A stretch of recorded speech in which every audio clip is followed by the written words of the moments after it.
안녕하세요. 책 읽기 좋은 날의 운입니다. 오늘 소개할 책은 나폴레온 힐의 부와 성공 법칙의 정수, 부자의 사고법. 지은이는 나폴레온 힐, 옮긴이는 김정혜, 발행은 흐름출판입니다. 이 책은 자기계발과 성공하게 돼가 나폴레온 힐의 숨겨진 글을 모은 책으로 그가 세계 최고의 부자들로부터 얻어낸 부를 성취하는 불변의 법칙을 담은 책입니다. 저자는 최고의 부와 성공을 이뤄낸 사람들은 어떻게 생각하고 판단하는가를 탐구한 끝에 모든 사람이 자기 삶에 적용해 볼 수 있는 부의 핵심 법칙인 황금률을 발견해냈습니다. 이 책에서는 자기 암시와 암시, 자신감, 보복의 법칙, 환경, 그리고 습관 등의 핵심 키워드를 통해 평범한 사람이 최고의 부와 성공을 얻게 만드는 불변의 법칙을 제시합니다. 아울러 더 많은 부를 쌓고 성공한 인생을 살고 싶다면 그것을 먼저 이룬 사람들의 사고법을 배워야 한다고 조언합니다. 나폴레온 힐은 단언합니다.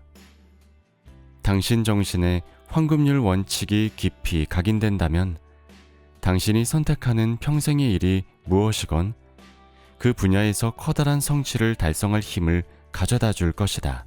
그리고 감히 아무도 당신을 부와 성공의 문턱에서 주저앉히려는 시도를 하지 않게 될 것이다. 라고 말하고 있습니다.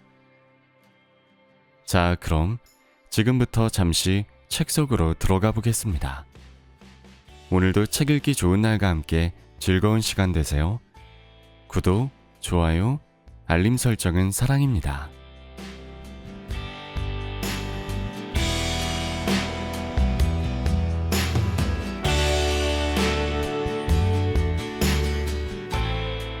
부와 성공의 날개를 달아라. 나폴레온 힐이 W. 클레멘트 스톤과 공동 집필한 베스트셀러 부자의 생각을 훔쳐라를 포함한 힐의 몇몇 저서에서는 각 책을 가장 유익하게 활용하는 방법이 실려 있다. 당신을 찾아온 놀라운 힘을 활용하려면 먼저 그 방법을 받아들이고 현실에 적용할 준비가 되어야 한다.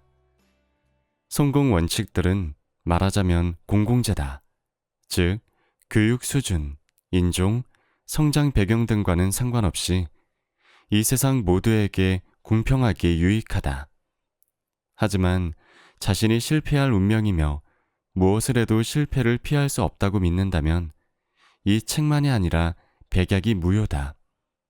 당신은 절대로 실패의 굴레를 벗어날 수 없다. 선택은 당신의 몫이다.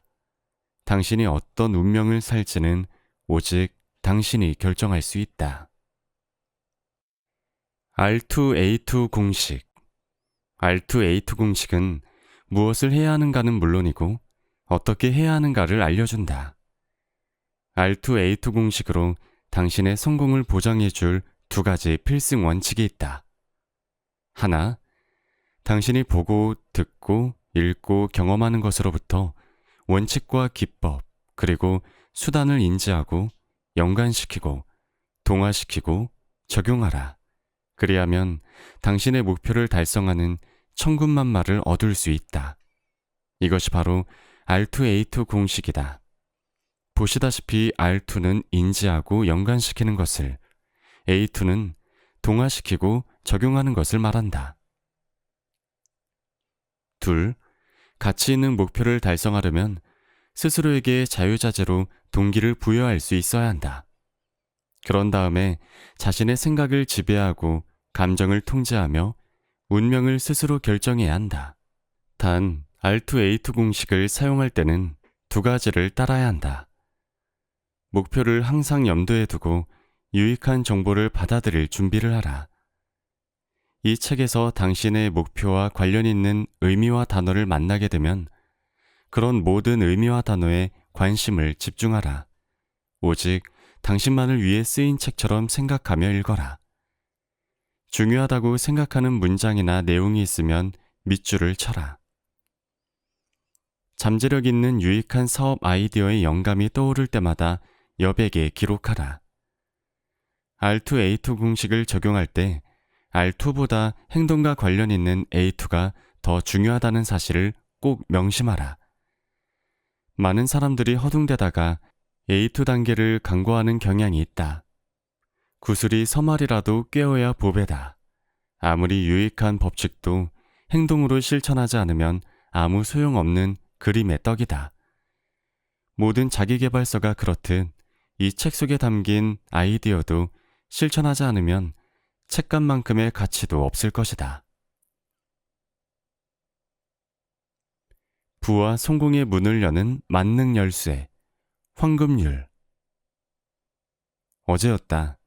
나는 실용주의를 추구하는 어떤 열성적인 과학자의 이야기에 열심히 귀를 기울였다. 그러던 중 문득 황금률이라는 개념이 떠올랐고 곧바로 그 개념이 내 머릿속에서 구체화되기 시작했다. 그때부터 황금률에 온전히 사로잡혔다. 그리고 사명감이랄지 압박감이랄지 그것을 세상에 알려야 한다는 일념뿐이었다.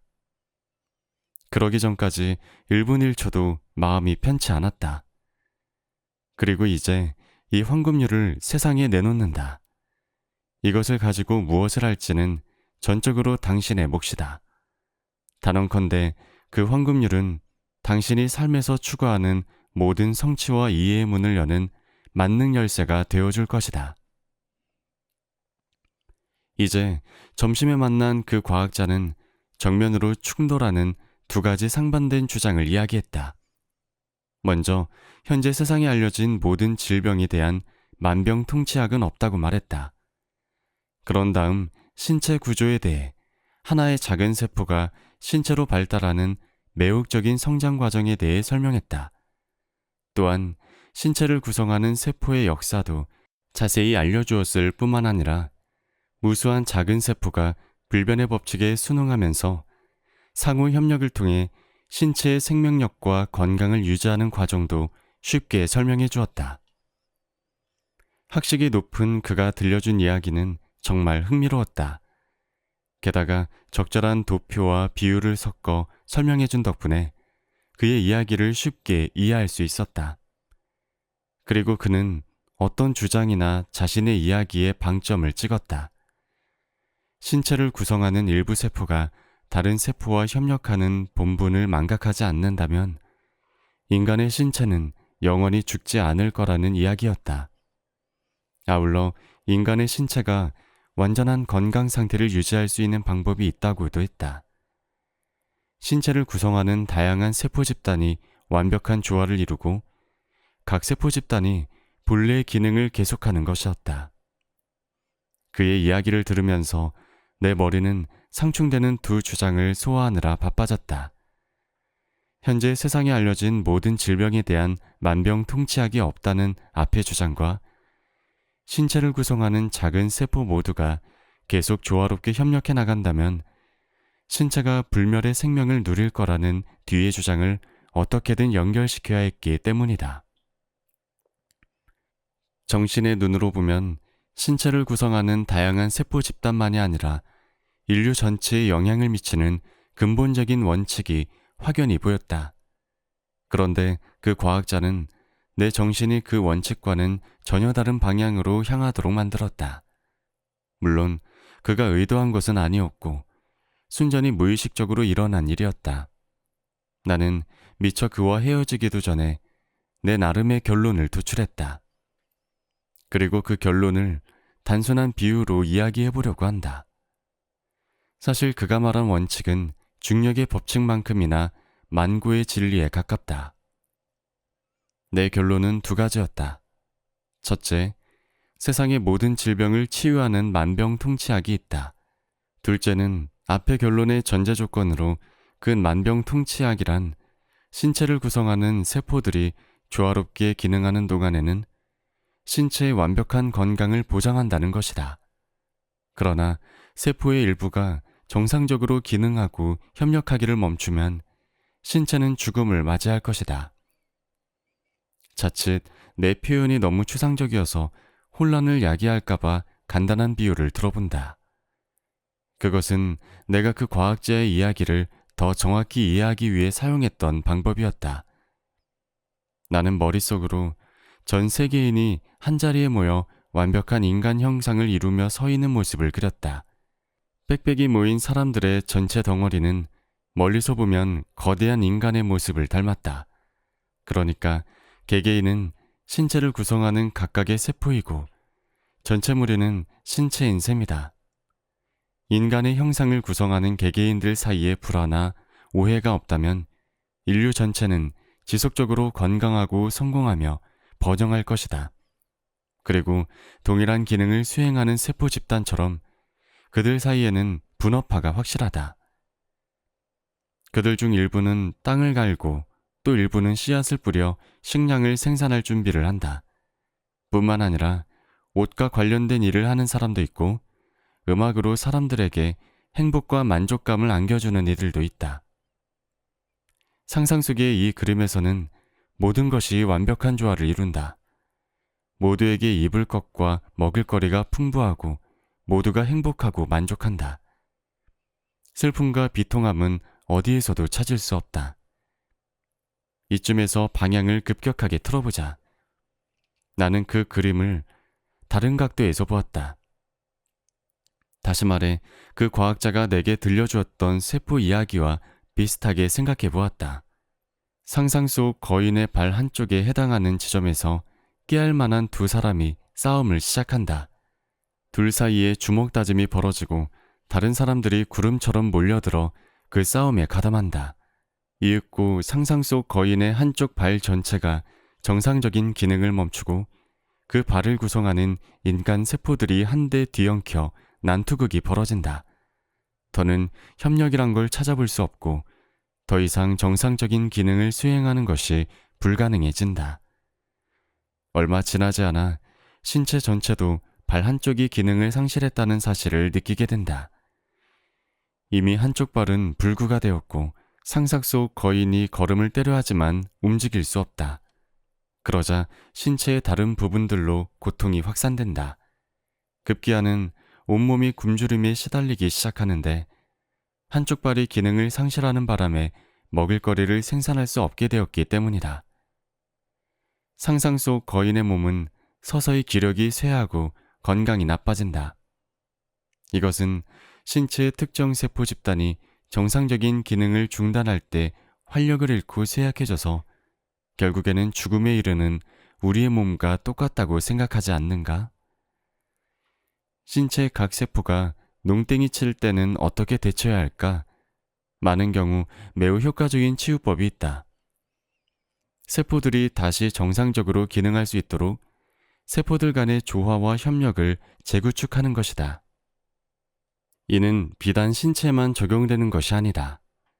인류를 구원하고 예전처럼 정상적이고 건강하며 건설적인 삶으로 되돌려줄 치유법이기도 하다.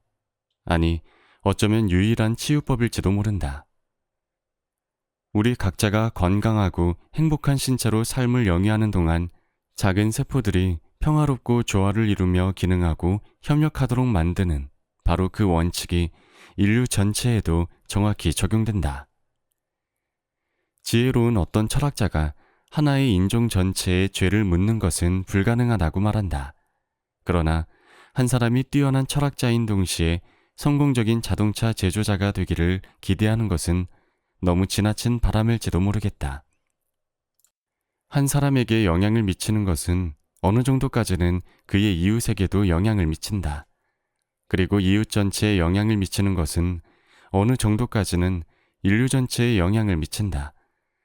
어떤 가족에게 슬픔과 고통을 안기고 그들이 굶주리게 만드는 원인을 다른 가족에게는 직접적으로 감지되지 않을지 몰라도 어떤 변화가 시작되었음은 확실하다. 지난 세계대전이 인류에게 똑똑히 가르쳐준 교훈이 하나 있다. 인류 전체에는 아무런 영향을 미치지 않으면서 하나의 국가나 하나의 집단에만 고통을 줄 수 있다는 생각은 아주 어리석다는 가르침이었다. 세상을 둘러보라. 승전국이든 패전국이든 할 것 없이 인류 전체가 그 전쟁에 대한 대가를 치르고 있지 않은가? 비단 현 세대만 고통받는 것이 아니다. 우리가 만든 부채가 미래 세대에도 부담이 될 것이다. 인류 전체의 부조화가 팽배할 때 누구도 고통을 피할 수 없다. 이는 하나의 작은 세포 집단이 조화롭게 협업하기를 중단할 때 몸 전체가 고통받는 것과 같은 이치다. 지금부터는 치료법 이야기로 돌아가자. 인류라는 한 가족을 구성하는 다양한 인간 세포 집단에게 평화와 조화와 성공을 가져다 주려면 어떻게 해야 할까? 결론적으로 말하면 그 치료법은 이미 발견되었다. 그것은 황금률 철학 그 이상도 이하도 아니다. 약학, 법학, 공학 등 분야를 막론하고 대학들은 아직도 황금률 원칙에 따라서 직업적 소명을 다해야 하는 필요성을 가르치지 않는다. 그러나 황금률은 현실에서 실천할 수 있을 뿐만 아니라 그것을 이해해서 비즈니스, 금융, 산업, 경제 등에 적용한다면 누구라도 확실한 열매를 거둘 수 있는 실질적인 원칙이다. 그런데도 학교에서는 황금률을 단순한 하나의 이론으로서만 가르친다. 의사, 물리치료사, 접골사 등 인간의 신체적 질병을 치료하는 모든 전문가는 환자들에게 의학적 치료법과 더불어 반드시 정신적 치료법, 즉 황금률을 적극적으로 사용하도록 권해야 한다는 사실을 배웠어야 했다. 대학들은 미래의 변호사들에게도 황금률 원칙에 의거해 모든 사건들을 해결하는 법을 가르쳤어야 했다. 법조계는 의뢰인에게 황금률 원칙에 입각해 분쟁을 해결할 때의 장점을 최대한 이해시키려고 노력하지 않는 변호사는 법률 장상꾼으로 분류시킨다는 명백한 기본 원칙을 세웠어야 했다. 경영학을 가르치는 모든 교육자도 마찬가지였다. 학생들에게 황금률을 가르치기만 할 것이 아니라 모든 비즈니스 관계에서 황금률을 적용하라고 가르치는 법을 그들부터 배웠어야 했다. 또한 황금률을 무시했다가는 비즈니스 업계에서 실패하고 결국 팽당할 거라고 가르치는 훈련을 받았어야 했다. 모든 비즈니스 거래의 토대로서 황금률이 어떤 활약을 할 수 있을지 그 가능성은 무한하다. 그런데도 인류가 여전히 그 가능성이 무제하니 안타깝기 그지없다. 세상은 예나 지금이나 오직 하나의 이론으로서만 황금률을 받아들인다. 이는 눈앞에 보물을 두고도 몰라보는 장님이나 다름없다. 확실히 보장한다. 황금률은 가장 사소한 문제부터 가장 커다란 재앙에 이르기까지 오늘날 세상의 모든 병폐에 대한 만병통치약이다. 이 글을 시작하기 전에 나는 한 일간지를 훑어보다가 아래의 기사에 주목했다. 기소당한 강아지가 피해자의 손을 핥아 무죄 석방되었다. 일리노이주 에반스턴의 데니얼 미키 판사는 수프그 재판에서 무죄 판결을 내렸다. 피고는 검은색 잡종견인 스푸그였고 12세 아놀드 마틴을 공격한 범죄 혐의로 기소되었다. 쉽게 말해 스푸그가 마틴을 물었다.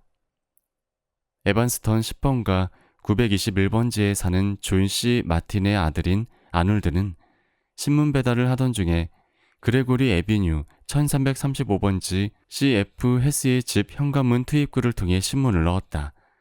신문을 넣고 손을 빼는데 아놀드의 손에 무언가가 딸려 나왔다. 스푸그였다. 아놀드는 아버지 존에게 말하기도 전에 헤스의 집 앞에서 언론과 먼저 인터뷰했다. 그리고 경찰이 스푸그를 체포해 유치장에 가두었고 보호자인 헤스에 대한 영장을 청구했다. 법정에서 마틴은 화가 풀리지 않아 씩씩거렸고 헤스도 억울함을 호소하며 분노했다. 그러나 정작 사건의 당사자들은 화해했다. 스푸그가 우습게 생긴 꼬리를 살랑살랑 흔드는 모습에 아놀드의 마음이 눈 녹듯 풀린 것이다. 아놀드 마틴이 자신도 모르게 스푸그를 쓰다듬었다. 그러자 강아지는 소년의 무릎 위로 풀짝 올라가 그의 얼굴과 손바닥을 정신없이 핥았다. 소년은 웃음을 터뜨렸고 마틴은 어이가 없어 쓴웃음을 흘렸으며 헤스는 안도감에 말없이 눈물을 흘렸다. 그리고 소송은 끝났다. 판사는 스푸그를 석방하라고 선고했다. 위의 뉴스 기사에서 당신은 무엇이 보이는가? 부디 내가 그 기사를 읽었을 때 보았던 것을 당신도 보았기를 바란다. 위의 사건은 황금률 원칙의 결정판이다. 또한 적절히 사용될 때 그 원칙이 어떻게 작동하는지를 정확히 보여준다. 우리가 강아지라고 부르는 말 못하는 그 작은 동물이 의식적으로든 무의식적으로든 우주 만물을 관장하는 강력한 힘을 사용했다. 그 힘은 우주를 지배하고 별들이 제자리를 지키게 만들며 모든 인간의 운명을 결정하고 온 우주에서 물질을 구성하는 모든 원자를 통제한다. 당연히 그럴 테지만 어쨌든 사실이라고 가정하고 위의 기사를 다시 읽어보라. 당신이 좁게는 자신의 문제를 해결하고 넓게는 인류 전체 이익을 위해 봉사하는 데 유익한 단서가 될 만한 포괄적인 주장이 담겨 있기 때문이다. 스푸그라는 이름의 작은 강아지는 자신의 목숨을 구했다. 그것도 황금률의 기본 원리를 적용함으로써 스스로의 목숨을 살렸다. 그 작은 개가 만물의 영장이라는 인간보다 낫다. 덩치만 크게 자란 아이인 우리는 언제쯤이면 스푸그처럼 황금률을 지능적으로 사용하는 법을 배울까? 도대체 언제까지 인간은 서로에게 계속 고통을 주고 파괴하며 시기, 증오, 질투, 탐욕 등으로 인류를 괴롭히는 일에 동조해야 할까? 도대체 얼마나 더 고통을 받고 후손들에게까지 그 고통의 원인을 물려줘야 황금률 속에 담긴 단순한 명제가 인류에게 평화와 행복을 가져다 줄 거라는 사실을 깨달을 수 있을까? 유대인과 비유대인, 가톨릭 신자와 기독교 신자 모두는 형제다. 인종이나 종교가 다르다는 이유로 그들이 서로 반목하고 갈등하도록 주장해서는 안 된다. 인류 역사를 통틀어 두 사람이 또는 두 집단이 황금률에 담긴 철학을 적절히 이해하고 적용했더라면 어떤 전쟁도 노동 분쟁도 오해도 없었을 것이 분명하다. 우리 대부분은 우리가 원하는 행동을 상대가 하도록 만들고 싶어 한다. 그렇게 만들 수 있는 방법을 궁리하느라 밤늦도록 잠을 이루지 못한다. 우리는 부를 축적하는 것이든 생활비를 줄이는 것이든 위대한 기업을 건설하는 것이든 인류에 공헌하는 것이든 만약 어떻게 하면 자신이 원하는 것을 쟁취할 수 있는지 알고 있다. 여기에서 마법의 단어는 만약이다. 만약 사람들로 하여금 우리가 원하는 대로 행동하게 만들 수 있다면 우리는 원하는 것이 무엇이든지 이룰 수 있다. 사람들이 우리가 희망하는 방식으로 우리를 대하도록 만들 아주 단순한 방법이 있다. 우리가 먼저 그들에게 그런 방식으로 행동하고 그들이 반응할 때까지 같은 태도를 계속 유지하면 된다. 즉, 주는 대로 받고 뿌린 대로 거둔다. 정말 단순하고 명백하지 않은가? 당신이 이것을 정확히 이해했다면 이제부터 당신이 원하는 대로 행동하지 않는 사람이 있어도 절대로 불평하지 않을 것이다. 이제 당신은 당신이 원하는 것을 얻어내는 방법을 안다. 당신이 먼저 상대가 원하는 것을 내어주라. 한 가지 더. 이제 당신은 어떤 이유에서도 누군가에게 고통, 슬픔, 굶주림, 박탈 등을 안겨줄 잘못된 행동을 하지 않을 것이다. 당신으로 인해 다른 사람이 겪는 것과 똑같은 결과가 부메랑이 되어 당신에게 저주로 돌아올 것임을 잘 알 테니 제 손으로 무덤을 파지 않을 것이다.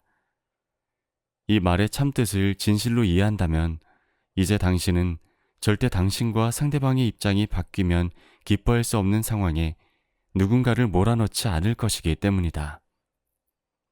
지금까지 설명한 원칙을, 즉 실생활에 적용되는 황금률을 이해하고 믿는다면 아이의 양육법도 달라질 것이다. 사랑하는 아이들이 황금률의 이점을 완벽히 이해하고 배우도록 가르칠 테니 말이다. 나는 이 글이 인류 전체에 도움이 될 거라고는 감히 생각하지 않는다.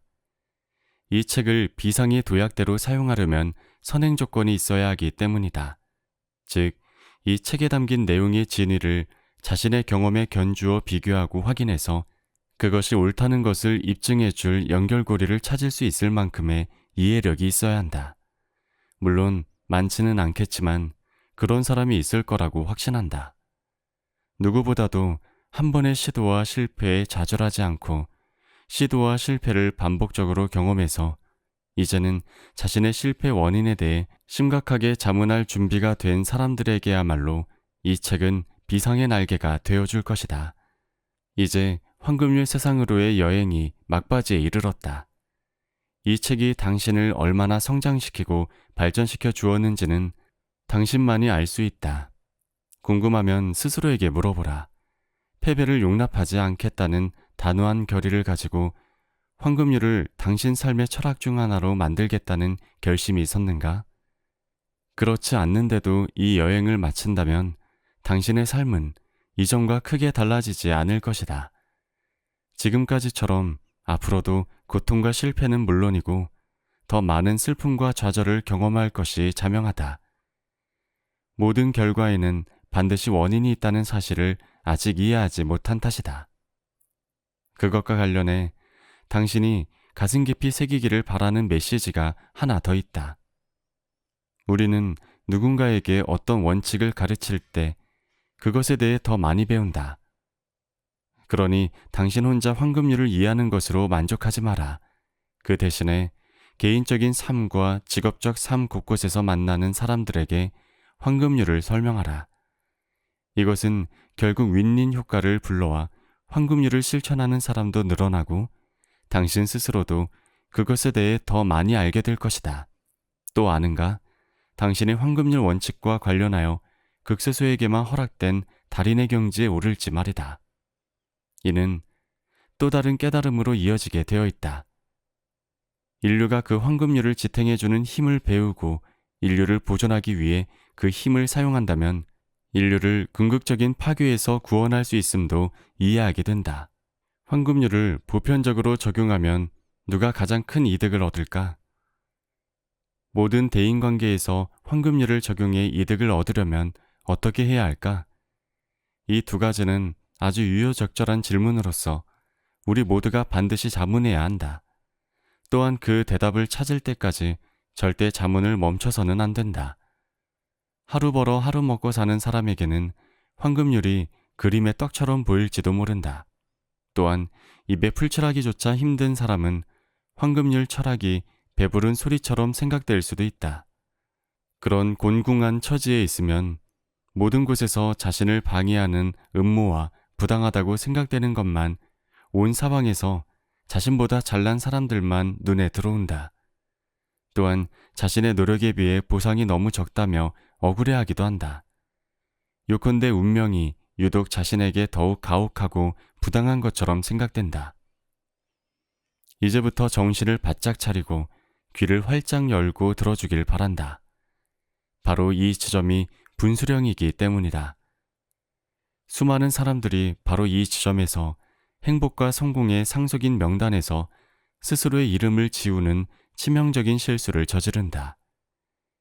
단순하고 근본적인 어떤 원칙을 이해하고 적용하면 누구라도 그 유산을 차지할 수 있다. 그 원칙이 바로 황금률이다. 삶이 너무 불공평해서 힘들게 일해도 가난하고 불행하며 갈등과 슬픔 속에 산다고 생각하는 사람에게는 그 불공평함이 살에 깊숙이 박힌 가시와 같다. 실제로 불공평하든 아니면 그저 불공평하다고 믿을 뿐이든 그 사람은 그런 피해의식을 매 순간 느낀다. 더욱이 그런 감정은 자신의 얼굴에, 자신의 모든 신체 움직임에, 주변 사람들에 대한 모든 행위에 그대로 드러나게 되어 있다. 물론 무의식적으로 그렇게 처신하는 것이겠지만 그것은 악순환의 연쇄 반응을 일으킨다. 먼저 사람들에게 내향적 성향의 소유자라는 인상을 주게 되는데 이는 자의식이 아주 강해서 자기주의의 높은 담을 쌓아 사람들의 접근을 원치 않는다는 깃발을 휘두르는 것과 다르지 않다. 이런 인상을 준다면 진정으로 친밀한 친구나 지인이 있을 리 만무하다. 아무도 그런 사람에게 굳이 기회를 주려고 수고하지 않는다. 오히려 사람들은 가능한 한 그에게서 멀리 떨어지려고 한다. 그가 고용주나 주변 사람들을 속으로 비난하는 동안 고용주나 주변 사람들은 그의 불쾌한 삶의 태도 때문에 그와 관계를 끊을 방법과 수단을 열심히 찾는다. 우리 우주에는 딱 두 가지 힘만 존재한다는 사실을 명심하라. 하나는 끌어당기는 인력이고 하나는 밀어내는 청력이다. 당신도 하나의 힘이며 둘 중 하나에 속한다. 말인즉 당신은 사람들을 끌어당기거나 밀쳐낸다. 명심해야 하는 또 다른 진실도 있다. 당신이 끌어당기는 모든 사람은 삶에 대한 당신의 태도와 조화를 이룬다는 사실이다. 당신이 그들을 끌어당기는 힘이 바로 여기에서 나온다. 유유상종이라고 했다. 선하고 유쾌한 사람들은 그런 성향의 사람들끼리 서로 끌린다. 불평불만이 많은 사람은 그들끼리 서로에게 끌린다. 이 원칙은 비단 인간관계만이 아니라 우주 전반에서 모든 원자와 분자와 전자에도 해당된다. 반나절만 일하고 하루치 일당을 받고 싶은 것은 황금률에 위배된다. 자신과 자신의 안위만 생각하고 이웃, 동료, 주변 사람들에 대한 의무를 망각하는 것도 황금률에 어긋난다. 남이 주는 것을 취하고 그것에 대해 적절히 보상하지 않는 것은 황금률 원칙을 무시하는 행위다. 스스로 점검해보고 당신이 이런 근본적인 실수 중 하나라도 저지르고 있는 것은 아닌지 확인하라. 만약 그렇다면 당신의 삶이 어째서 불행하고 가난에 찌들어 있는지 더는 궁금하지 않을 것이다. 더러는 자신의 진정한 본 모습을 보여주는 삶의 조건을 무슨 수를 쓰든 철저히 외면하려는 사람이 있다. 만약 당신이 그런 사람이 아니라면 당신의 삶이 어째서 그토록 박복한 운명인지 그 이유를 마주하게 될 것이다. 당신에 대한 사람들의 태도를 바꾸고 싶다면 그들에 대한 당신의 태도를 먼저 바꿔야 한다. 위의 문장을 다시 읽어보길 바란다. 그럴 만한 가치가 있다. 이 책을 마무리하기 전에 꼭 하고 싶은 말이 있다. 아니, 꼭 해야 하는 이야기다. 황금률은 책상머리에서 나온 이론이 아니다. 내가 그 원칙을 실제로 시도해 효과를 직접 경험했기에 단언할 수 있다. 그러나 당신이 직접 해보지 않으면 그것이 효과적인지 아닌지 절대 알 수 없다. 당신이 현실에서 황금률을 직접 사용해보지 않는다면 적어도 당신의 입장에서는 이 책의 모든 이야기가 공허한 울림에 지나지 않을 것이고 차라리 듣지 않은 것만도 못할 것이다. 또한 주변 사람들과의 관계에서 그 원칙을 적용하지 않는다면 적어도 당신의 처지에서는 황금률이 말하는 법칙이 아예 존재하지 않는 편이 나을 것이다. 사람들이 어떻게 행동하는지, 그들이 황금률을 적용하는지 아닌지 상관하지 마라. 세상의 부당함과 잘못에 관심의 스위치를 내려라. 당신과의 관계에서 황금률을 실천하지 않는 사람들에게 신경을 쓰지 마라. 당신은 당신이 할 일만 하면 된다. 당신 삶의 운전대를 다른 사람에게 넘겨주지 마라. 당신 스스로가 당신의 주인이 되어 당신이 원하는 곳에 노력을 집중시켜라. 황금률을 거스르기로 선택하는 사람은 스스로 불행을 자초하는 것이다. 그러나 이 사실이 당신이 그들과 똑같이 해도 된다는 변명이 될 수는 없다. 자신이 비난하는 누군가와 똑같이 행동하는 것은 황금률을 실천하는 것이 아니다. 개인이든 집단이든 견실한 토대 위에 성공이라는 집을 올리지 않는다면 그 성공은 영원하지 않다. 모래 위에 성을 올리는 것과 같을 뿐이다. 물론 황금률을 준수하지 않고 부정한 수단을 써서 일시적으로 우위를 차지할 수 있을지는 모르겠다. 그러나 그것은 영원한 성공을 위한 견고한 토대가 될 수 없다. 그런 식으로 일시적인 우위를 얻은 사람의 발밑에 놓인 기반은 언제가 되었든 그것을 무너뜨리는 상황과 과정이 발생하기 마련이다. 앞서 내게 사기를 쳤던 은행가를 떠올려보라. 그를 출발 지점으로 되돌려 놓은 것이 바로 원점으로 되돌리려는 힘이요. 그 힘이 평행추를 맞춘다. 황금률 세상으로의 여행의 마침표를 찍기 전에 이 이야기를 꼭 하고 싶다. 종교든 철학이든 그저 수동적으로만 접근한다면 그것은 정신적 유의일 뿐 누구도 이득을 얻지 못한다. 이는 황금률도 마찬가지다. 황금률에 담긴 철학으로 이득을 얻으려면 그것을 이해하는 것은 당연한 일이고 그것을 반드시 삶에 적용해야 한다. 또한 사람들에게 황금률을 설파하고 그것을 적용할 때 어떤 이득이 있는지 알려야 한다. 황금률로 최대한의 이득을 얻으려면 소문을 내라. 이웃과 직장 동료를 포함한 주변 사람들이 당신이 황금률을 믿을 뿐만 아니라 모든 인간관계에 황금률을 적용한다는 사실을 반드시 인지하게 만들어라.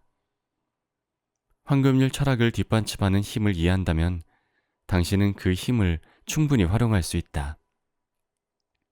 그리하면 1년 안에 당신이 원하는 모든 행복을 손에 넣을 거라고 장담한다. 또한 황금률을 적용한다면 부와 물질적인 성공이라는 두 마리 토끼를 잡을 수도 적을 친구로 변화시킬 수도 있다. 뿐만 아니라 법률, 의학, 공학, 상업 등 당신이 무슨 일을 하건 그 원칙을 발판으로 삼아 직업적으로 더 크게 성공할 수도 있다. 심지어 육체 노동으로 생계를 이어가는 사람도 그 원칙을 유익하게 사용하면 곡괭이와 삽으로도 더 많은 돈을 벌 수 있다. 눈치챘겠지만 위의 모든 일에는 단서가 붙는다.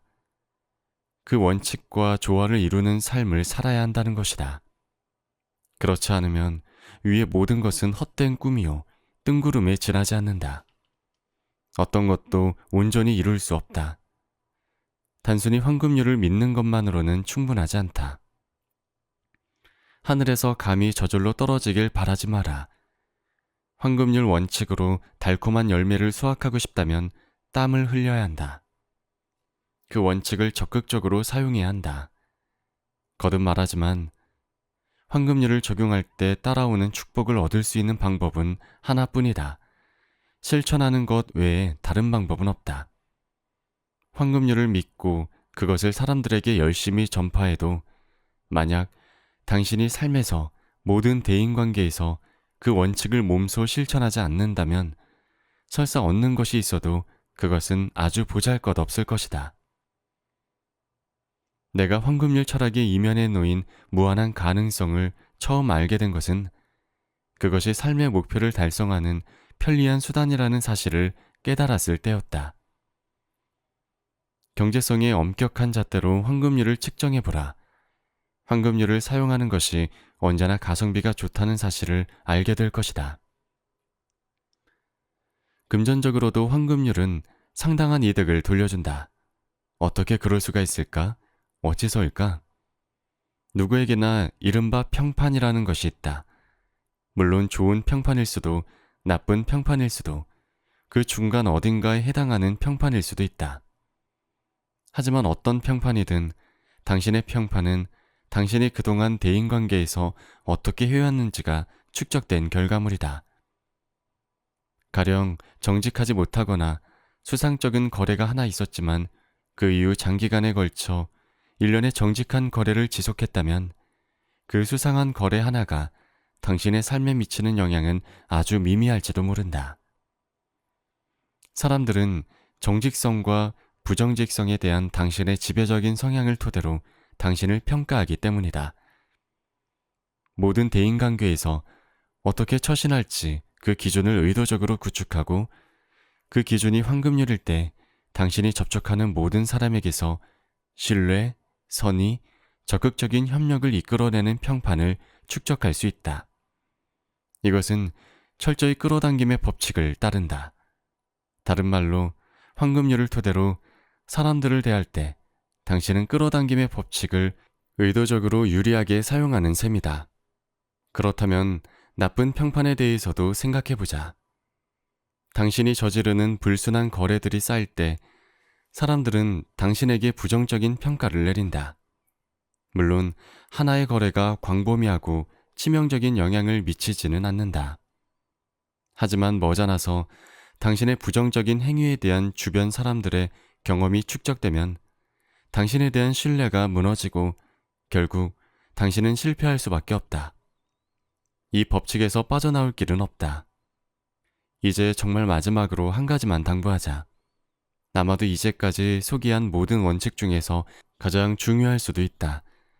자기 암시의 원칙을 이해한다면 당신은 모든 거래가 당신의 정신에 어떤 효과를 미치는지 알 것이다. 그러니 당신이 모든 대인관계에서 언제나 황금률을 토대로 행동한다는 암시로 정신의 잠재의식 영역을 충전시켜라. 그래서 잠재의식이 그 암시를 부인할 수 없는 명백한 사실로 받아들이게 만들라. 얼마 지나지 않아 그것은 분명히 당신 자신에 대한 건강한 자존감과 강력한 자신감이라는 보상으로 돌아온다. 그뿐만 아니라 결국에는 지구상의 무엇도 당신이 삶에서 바라는 모든 것을 얻지 못하게 방해할 수 없을 것이다. 당신 정신의 의식 영역에 황금률 원칙이 깊이 각인된다면 당신이 선택하는 평생의 일이 무엇이건 그 분야에서 커다란 성취를 달성할 힘을 가져다 줄 것이다. 그리고 감히 아무도 당신을 성공의 문턱에서 주저앉히려는 시도를 하지 않게 될 것이다.